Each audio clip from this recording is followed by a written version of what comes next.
Okay, so gallium is a metal that can melt right in your own hand.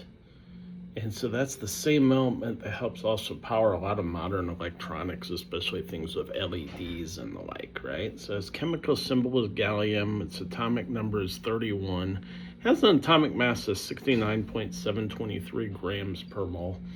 And so gallium is the period 3 element right beneath boron and aluminum in group 13. So that means it's got 3 electrons in its outer valence shell.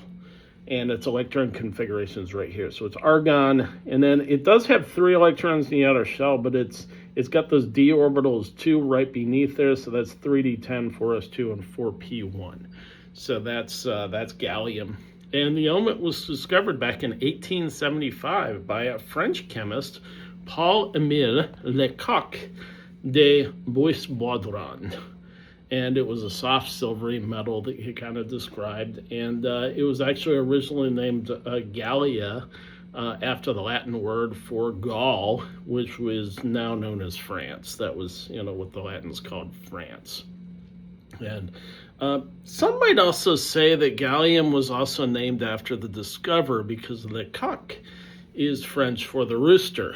And a gallus is the Latin word for rooster. So he might have named it after himself, but okay. Mendeleev predicted an unknown element below aluminum in his original periodic table, and he called gallium originally Eka aluminum. And so the properties turned out very remarkably close to his predictions.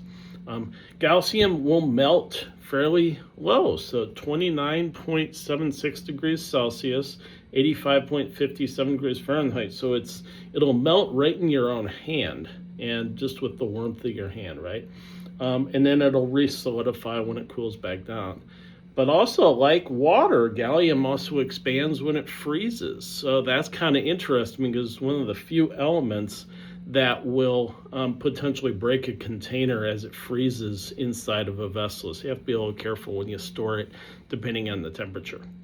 Commercially, gallium is crucial for modern electronics. So gallium compounds such as gallium arsenide and gallium nitride are important semiconductor materials, and they're used for things like LEDs, laser diodes, high-frequency electronics, power electronics, and anything 5G technology has a lot of gallium in it as well.